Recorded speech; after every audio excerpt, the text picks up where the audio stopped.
Hey, I was thinking to myself, now that could get out of hand all on its own, that comment, because I was thinking that to myself as I was thinking about it. And anyway, stop. Working on this body work here. I wasn't going to do any more videos on block standing because, well, it's not the most exciting thing, but there are some things that as I've been thinking, that maybe I wanted to bring to your attention, especially on these first gen Firebirds, 67 and 68, this body line that goes down the side of the car. We've been focusing on this from day one of the build when we hung the quarter panels, putting the doors on, and then repairing the fenders, keeping that body line in fantastic shape, because I really think once it's all said and done, because check this out, this car is only in primer, and you can see that line clear down the side of this car, and it's all on the same plane. Now, that's not how the factory did it. They got them pretty close, but we're kind of doing a little more extreme. It doesn't take that much more time, and I really think it highlights the beautiful lines these cars have. Because when it comes to block sanding, literally your eyes, when you're looking at these cars, you can look at line to line. That's kind of what you focus on. And then anything in between these lines should be on the same plane, same radius, whatever you want to call it. There's no such thing as a flat panel on a car. They all have a little bit of a crown or a bit of a radius. So that's what block sanding is all about, going from line to line at a 30 to 40 degree angle for the most part until you get to this body line on these Firebirds. And that's why I decided to do a little video on here, why it's important. I'll show you how we do it and why it gets done this way, in case you want to keep that body line super highlighted during your block sanding. Let me show you how we get this done. Let me get you in here. What I've done so far, I just got done peeling the tape off. I put a piece of tape clear down the side of the car on the bottom. So it's the top and the bottom, and this line is the divider between the top and the bottom. I had a piece of tape highlighting my line, so when I was sanding, I'd sand to the tape. And that would make a nice clean line front to back. And then when I'm done with the top, which I am now, I'm going to flip it. I'm going to put the tape on my same line down the full length of the car. But if you sight down the side of this car, like I said, it's only in primer. You can see that line plain as day. Now, what I've also done, been really critical of the whole thing, is I get the camera as close as I can to the panel, but when you sight down the side of this car when it's all painted, you won't be able to see the door gap here or back there. It all look like one even panel, and the reflection should stay the same between the panels. And that's what I've been showing you all along with the body working steps on this car. So like I said, we're going to start with a piece of tape, put it here, keep it pulled tight. We're going to run down the whole side of the car, and that line stops right about here. You can see, I pulled the tape off. There's the tape, still residue. A nice line all the way down the whole thing where I haven't sanded it yet. And then, of course, we had a little bit of a casualty here at the Vinyl Village Garage. We lost one of our very own, Mr. Brick. He fell over and just fell apart. So, unfortunately, he's not going to be with us anymore. He just fell to pieces. Sorry. Golly. And the jokes don't get any better. I'm really sorry. And when it comes to sanding these openings, they are a bit of a trick. I use my heavier block, and I literally get in here and do the inside here first, and then do this edge, and I try to do this, and then I sand the top last. So when it's all done, you should have a nice clean line. You'll see the lines here and here. Now this is where some bonehead snagged it with the drill and nicked my body work. So I got to come back down and fill that in. I got one there and one here. So I'd recommend, if you're going to put your trim back on, drilling those holes first before doing all your priming and painting. All right, let's get started. Get the tape out here. You lay it on above the line. We're on the top of the panel. This is where we're going to stop our sanding to.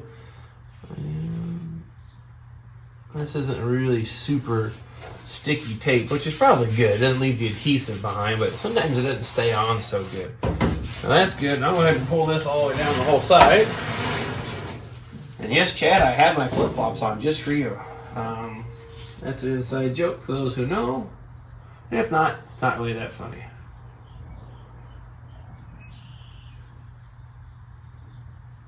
Alright.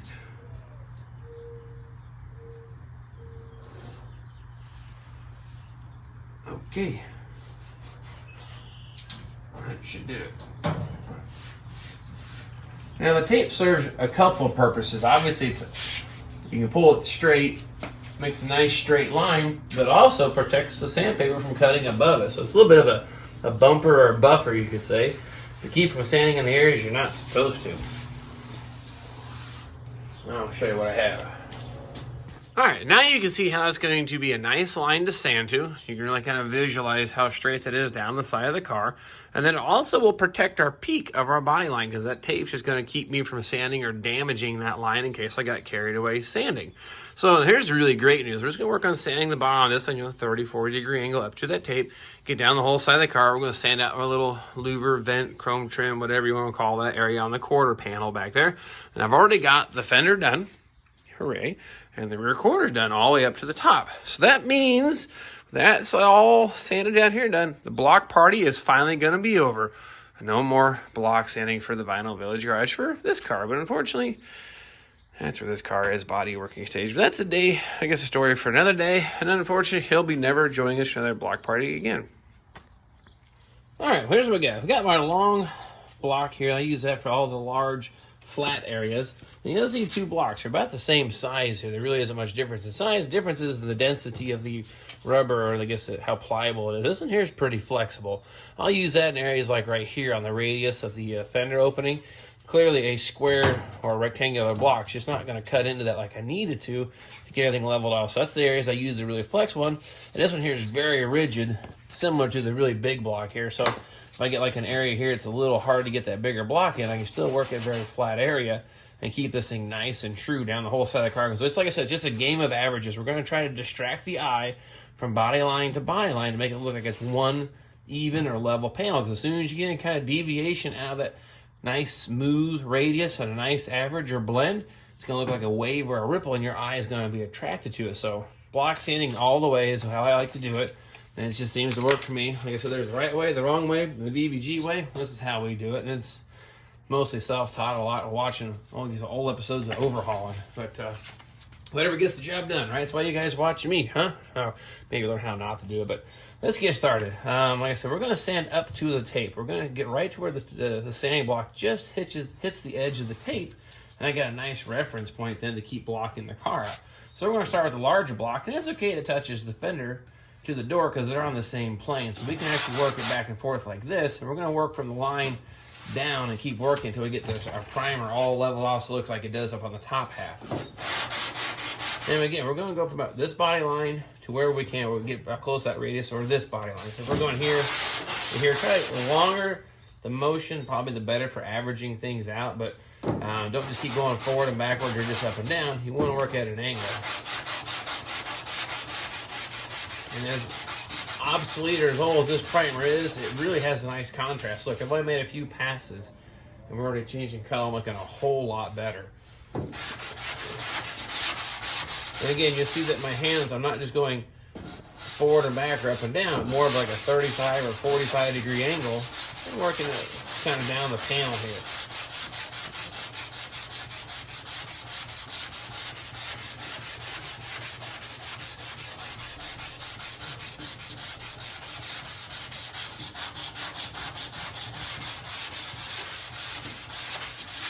Now, I'm not applying a whole lot of pressure, just light pressure. I'll say the equivalent to maybe 2 or 3 pounds of pressure. Let the block do the work. Let it glide over the surface and let it do its job.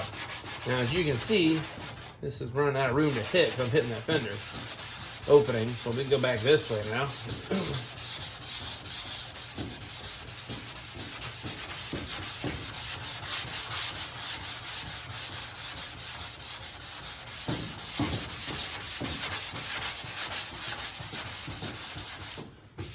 Check this out. That's already coming out really good. Now, to get into this tighter area, we're going to use the really flexible block. Still going to follow the same technique, not just forward and backwards, not following the same pattern. I don't normally do circles either. I just don't think that gets that blending like you need. So we're going to work this thing to that edge of the fender. So we're going to kind of work it around to it. And there's a kind of a body line. It's really pronounced on the top of the fender, but kind of disappears down in here. But on the inside of the wheel lip, there's kind of a body line. But we're going to sand it all the way up to it like this.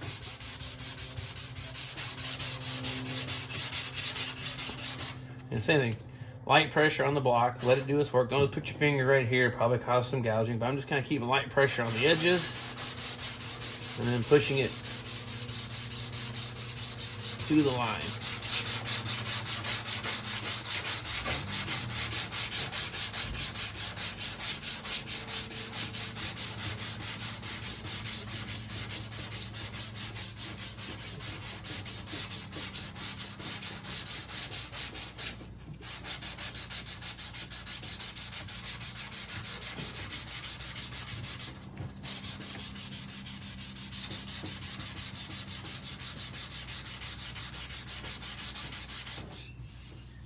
again, that's coming out pretty good already.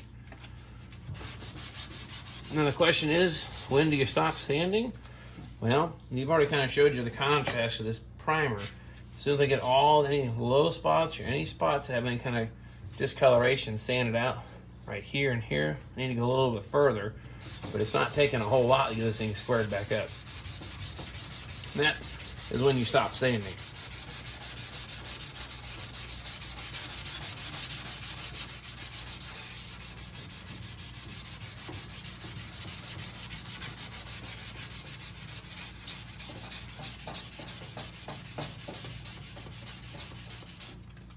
Use I think the stiffer block here to keep the edge of the fender straight.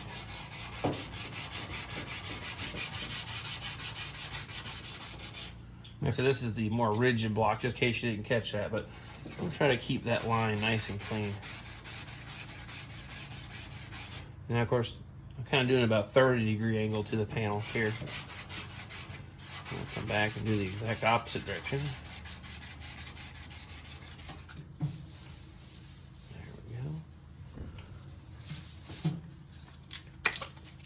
Show you what we have here. Now, I don't know exactly how long I was sanding on that. That was probably 2 or 3 minutes worth of sanding, if that. But we've gone from this really rough texture here that the dust sticks to. It's kind of coarse almost. It's not super smooth, to looking like this. Now, this is an area that I still need to sand a little more up to that line. See the little spots in here? So I need to keep sanding up to that point where those all just kind of disappear. Now, it doesn't feel bad, but I think we just need to go a little bit further because that will cause some dimples in the paint once everything cures and sets off when it's all done. So I got a little bit here. You have to go see the little spots. I'm gonna get the camera to focus. So not bad for basically very little time we've been sanding. And even right here, you'll see a bunch of little spots. So we need to keep sanding in those areas there. But they said this is just 320 sandpaper. Got to set up my 3 different blocks here. Then once I get everything all done in 320, I guess I could do the whole car in 400 and 600, but it does go a whole lot quicker once you got to this point here, because the top of the fender actually come out really good. It's looking really nice and ready to go. But you'll see, if you look in here, you can see the marks this way. If you look carefully, you can kind of see them going back this direction. Now this would probably paint over okay if it was a solid color, but metallic, these little lines will highlight. The flake will kind of lay down in all those little grooves and not lay like it should, and it may actually highlight the sanding marks. So this is why we need to go with a lighter sandpaper to help reduce those sanding marks and make them kind of disappear even more. And I promise that the camera really focuses on those and makes it look a whole lot worse, but in person you can barely see these things. This is kind of cool. The camera's picking that up. Great for an example. Well, let's talk about these little louvers. I kind of briefly touched on this subject, but this is that stiffer block, the one that really doesn't flex a whole lot. I mean, it has some, the corners are soft, so it doesn't gouge everything, but let's be honest, it's pretty rigid. Now, I'm going to start by doing this panel, I guess this angle here first, leaving the block, let it do its thing. And unfortunately, I really can't do the crosshatch 40-degree angle or 35-degree angle, whatever it is, back and forth. So we're just going to kind of keep working it best we can, and just on that plane there, to get everything sanded out. And we're going to go away and try to get into the corners best we can. And we're going to try to highlight this line so it's really kind of stands out, has a nice change to me. I like seeing it, makes the line look really clean. Now these are AMD repop replacement quarter panels, and the stamping overall is pretty nice. But even these openings are just a little weak, I think, but I think we can doctor them up here.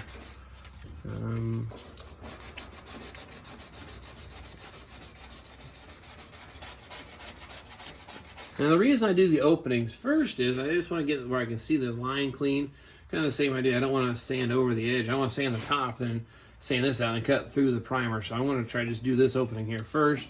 And it seems that I get this line's more clean by the time it's all said and done. Because right now this line's almost non-existent. You really don't see it. It's just kind of a gradual roll into that opening. This one's a little more sharp, but by the time it's done here, it should be almost like a nice clean break.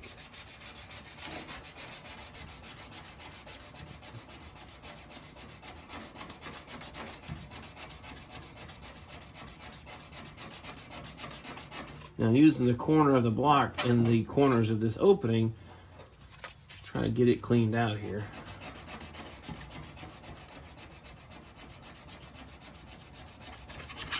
Now, you Camaro owners don't have this problem. They don't have these on the 67 or 68.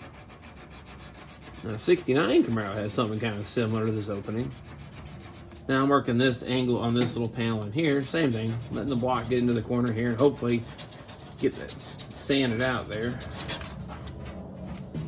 Yeah, it's looking pretty good now.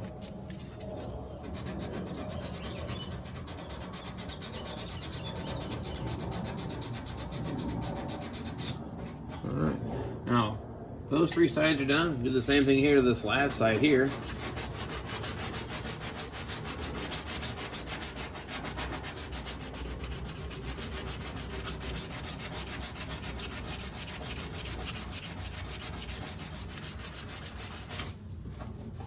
Okay.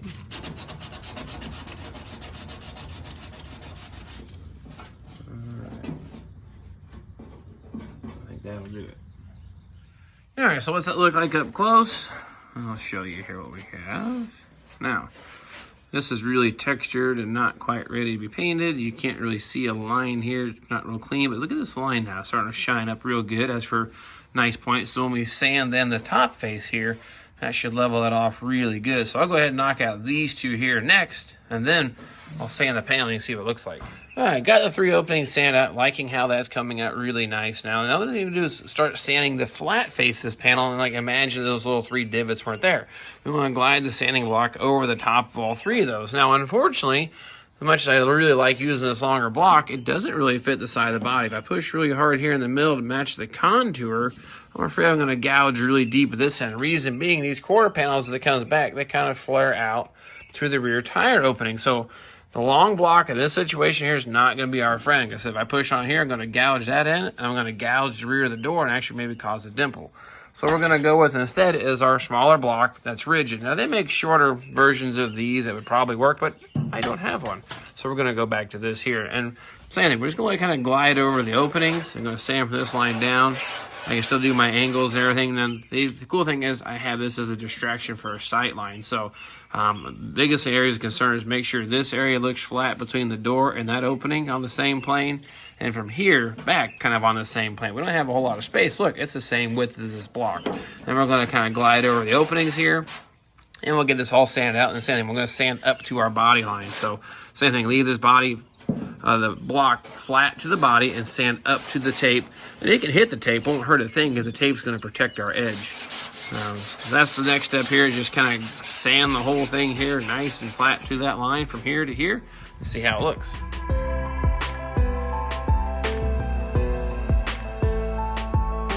Okay, so what's it look like all said and done? Well, let's just have a see looky here. Now, again, this is just up to the 320 mark. We still got to do 400 and 600. I've said it a few times, just trying to express the importance of that. But look, now I have a defined change in line here where that was. Now, before it was a little fuzzy, a little weak. So that was why I sand the openings first, sand the top, and it leaves you with a pretty clean looking line. So I'm going to call that good. So also let's do on the driver's side. Passenger side here is the bottom part of the door. And then the rocker panel is a different story for a different day, but let's go ahead and knock out the bottom of this door. We'll call this thing good.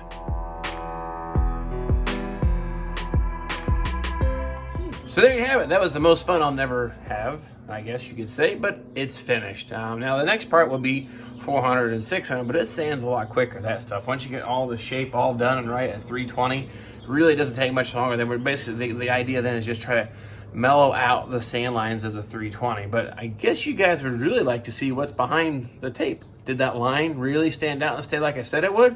Let's go ahead and peel this thing off. We'll start back there, rip it forward. Let's see what we got. There we go. Time for the big reveal, right?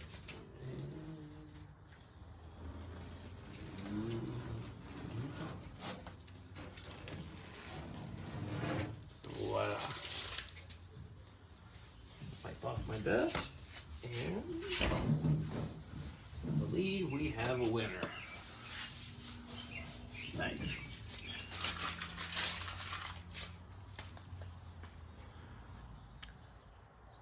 Yeah, I don't know about you, but I can see that from here pretty good on the camera. I can tell you in person it looks just as good, but you can tell the difference top and the bottom of the panel. We've got some difference in color and the lighting and the shading, but that line is highlighted front to back, and I'm sure there's no camera trickery or nothing. If we get down here really close, you can actually almost see a reflection in the primer. So we're laying out really, really nice. So I would say we have accomplished exactly what we set out to do. Have a super clean body line on a first gen bird.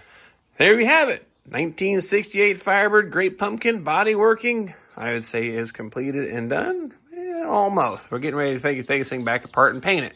Seems like a lot of work. Wow, I'm just going to paint it like it is. Well, I don't like tape lines and I don't like blend lines. I'm not going to say there isn't going to be any use of tape lines, but it's selective where we're going to hide them at so that they're not detectable. I don't like the ones inside the fender here. If you ever look at the inside of a fender, paint on top looks phenomenal, but you'll see this little line right on the inside edge of the fender and possibly on the hood. Now, there's some tricks to bypass that. That's what we're going to get into here doing next. But the thing was, get all the body panels all gap dialed in and great, and then take the car apart. And we'll start working on all the edges of the panels, make sure they're ready for paint. And we're going to start doing some color on this bad boy and make your autumn bronze once again. And then, of course, if you guys didn't check this out here, a couple of things here I really appreciate. And this one here is really, really cool. It was shipped to Illinois, the same location of Firebird Fest. Someone shipped me a box of Orange Mountain Dew just in case I needed some. Thanks, Brian. I really appreciate that. So besides making a collection of little Orange Mountain Dew cases you guys sent to me, thank you very much. It's what keeps me going. I limit myself to one of those a day kind of thing. And now looking in the camera, I'm looking about 20 years old, and I will say I look pretty good for 64. So, but what's next here? I'm going to start taking this thing apart and doing all the edging and getting the body work done. So if you guys want to see how to continue to get your car painted and up to really good standards in a two-car garage, well, stay tuned, subscribe, and share with your friends. And speaking of that, buddy Dave Cunningham in Tennessee bought a car from me, and I can't say I've ever sold a car before in my life and enjoyed talking to the person I sold to. Normally, when you get rid of a car, you want it gone. I was kind of reluctant to sell this car, but he had such an extreme appreciation for it.